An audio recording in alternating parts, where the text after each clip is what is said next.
Morning. What's good, folkers? Snap Turtle coming at you with another video, another live.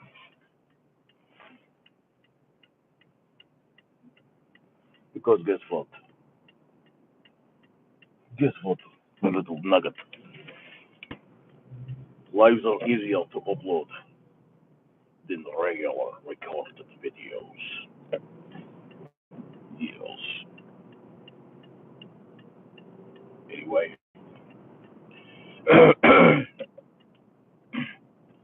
So, I wake up. I'm getting ready for work. 4:30 in the morning. And I look at my Facebook page and saw one of my cousins post something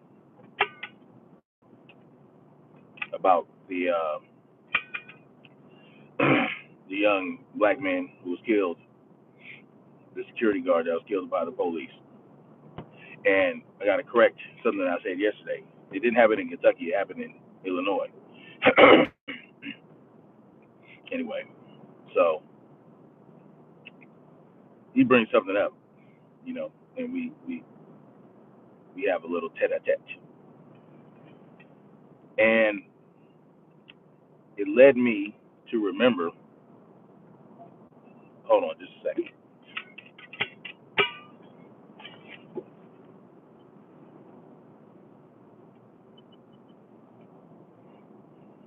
Hold on.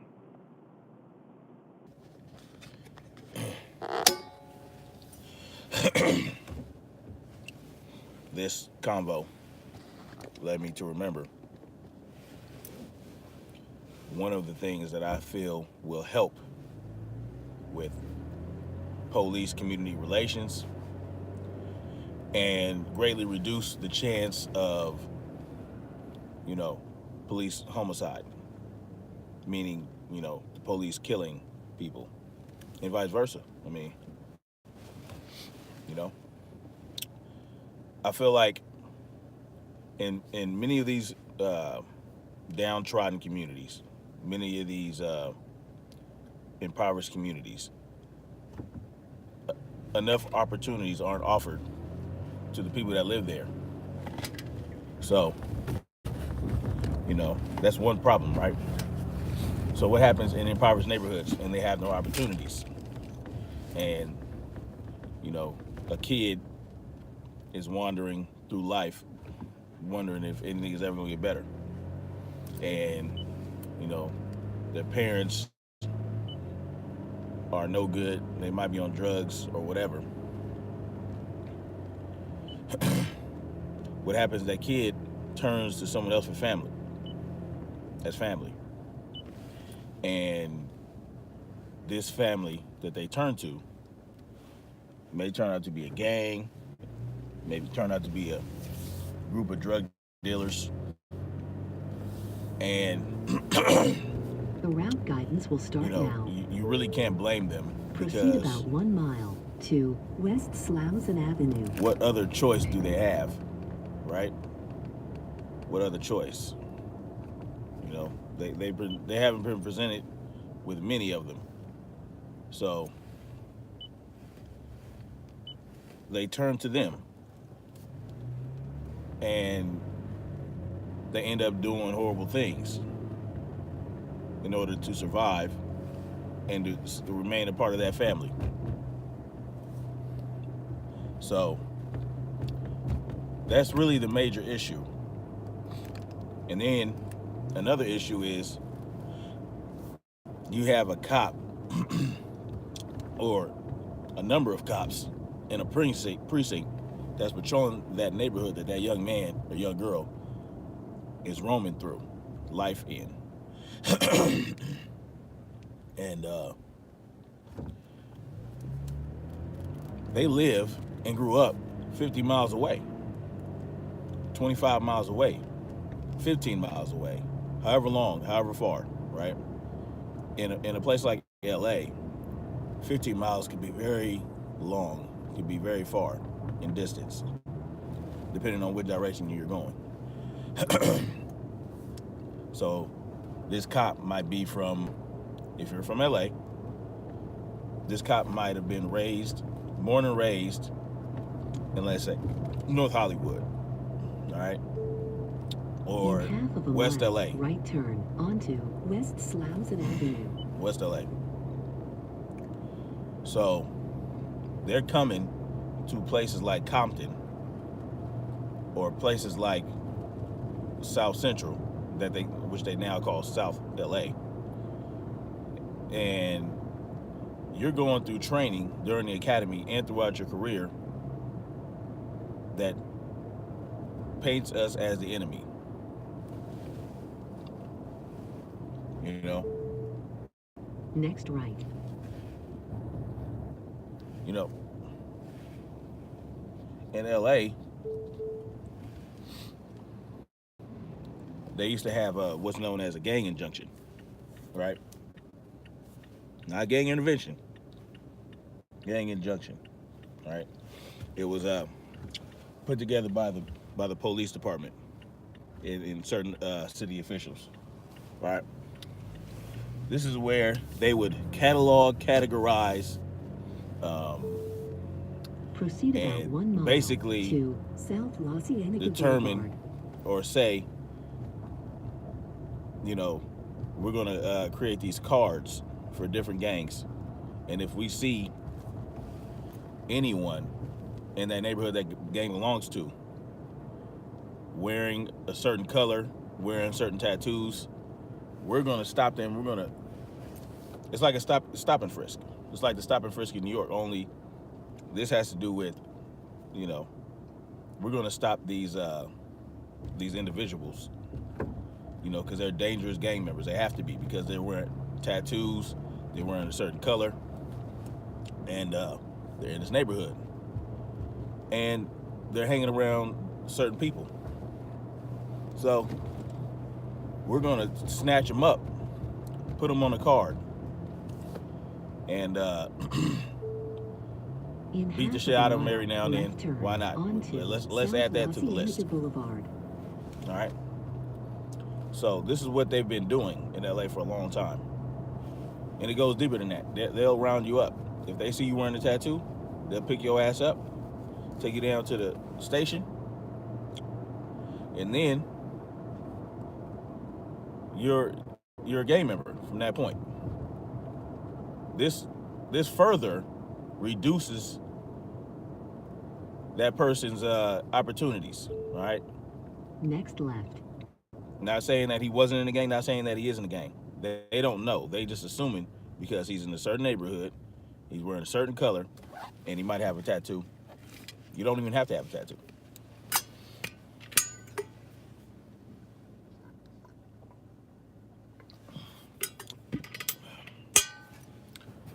It's water with a little sea salt, by the way. So anyway, yeah. So now you put on this gang card, and you know you might not be a gang member. So that causes all kind of problems for you. And what it also does is give you more sentencing, because now Proceed about 1 mile. Thanks to, I-405 South. thanks to George Bush's administration, Jr., you know, this whole domestic terrorism thing came into play. And now you can label these gang members as domestic terrorists. That started with Bush. And that's why they label these pro-black people as, let's label it pro-black folk, which I'm not saying I'm a part of, you know, so don't even assume that just because I'm bringing these issues to light.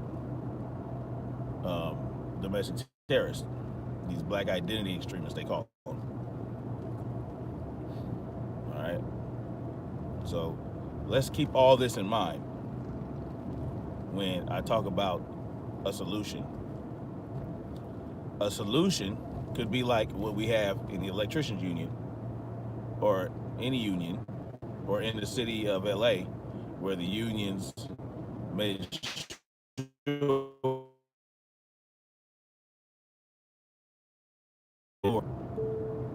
on certain In half of a jobs mile, keep that are left funded by the onto city, I-405 you know, south. funded by the government or something like that, they have to have a certain percentage of workers on that job that are from that neighborhood, from that area, in a certain zip code.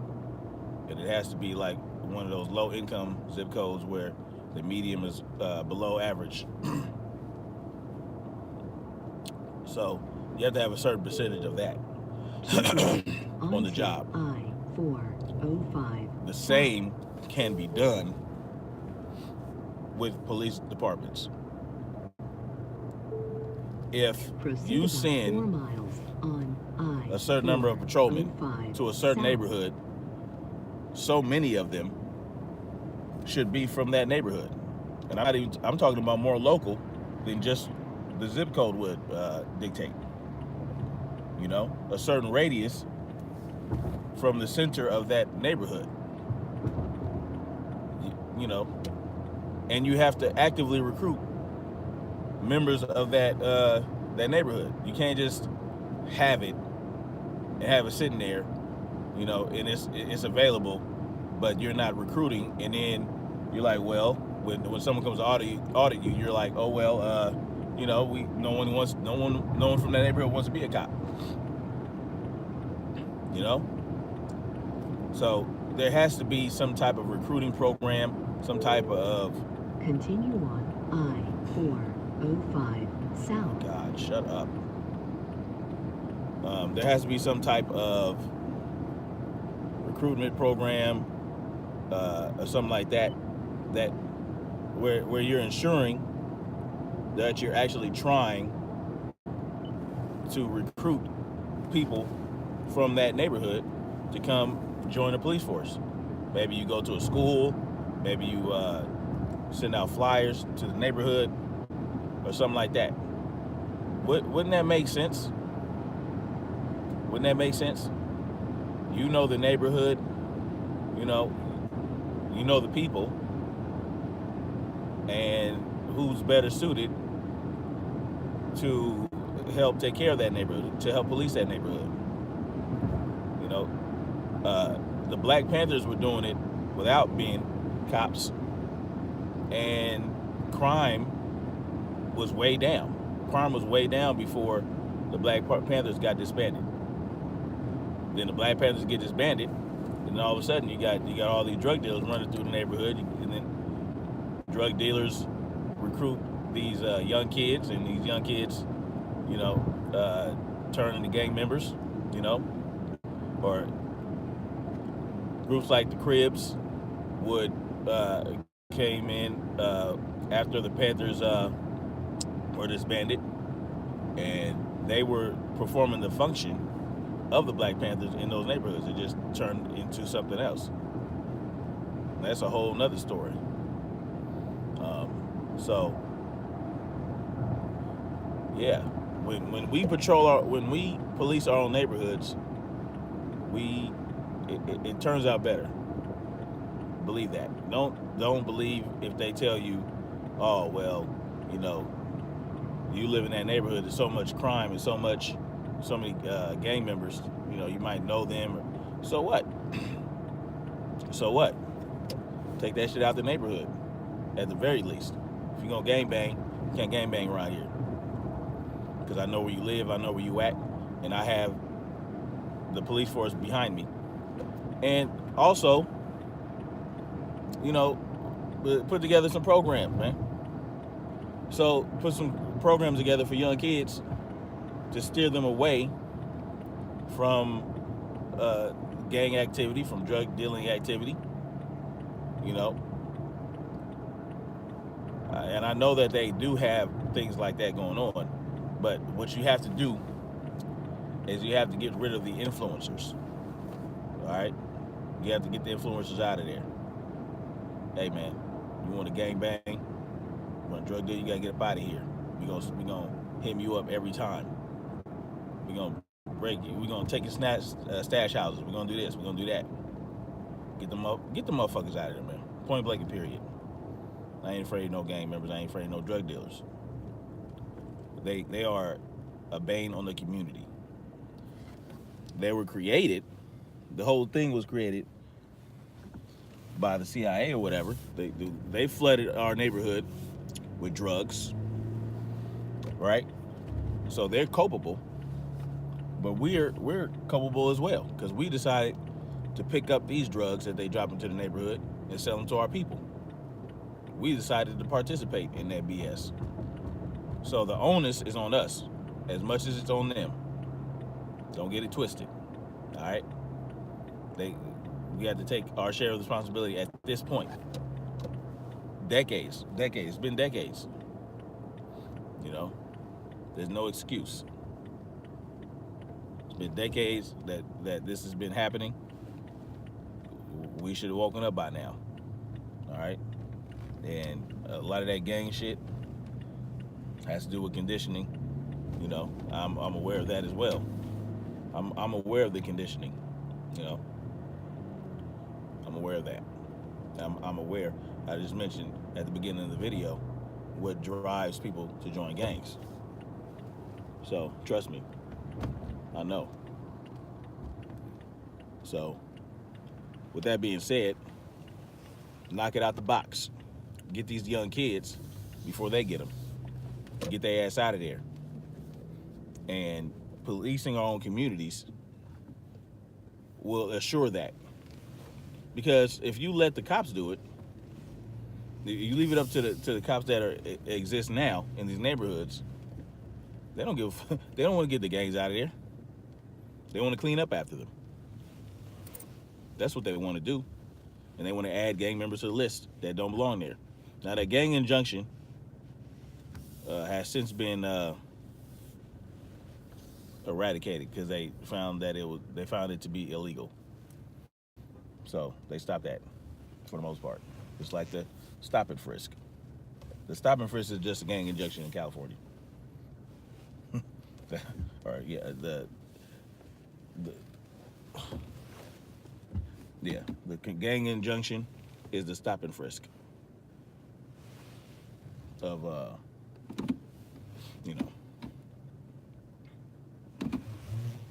stop and frisk of LA. So yeah. So that's a solution, all right? That's something that can be done to make sure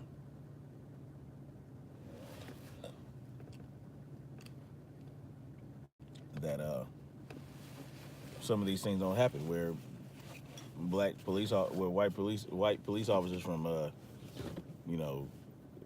Green Valley or Green Acres don't come to the urban sprawl and think it's just a fucking free-for-all killing spree possibility. So, yeah, that's the way I see it. Now, your vote counted. It got the people you wanted in there. I'm gonna keep stressing this. Have any of them presented any of this type of rhetoric?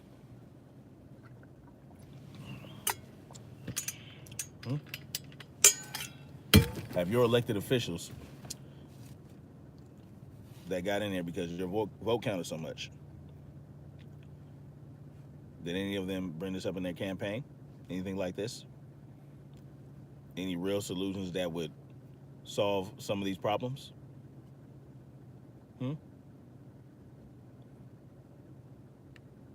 Is that what the case is? Or did they want to work so hard on, the immigration issue? They want to protect immigrants, right? They want to protect immigrants so much that they're forgetting about the motherfuckers that live right here already. The indigenous people, the melanated folk. That's right. Black folk were here before they were. All right, when they showed up, black folks was already here. So we are indigenous as well.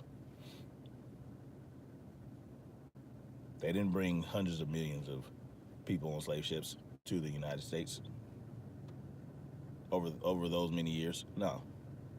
Most of us were already here.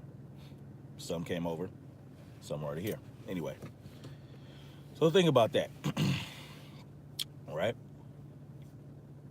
We'll see if your voice counts.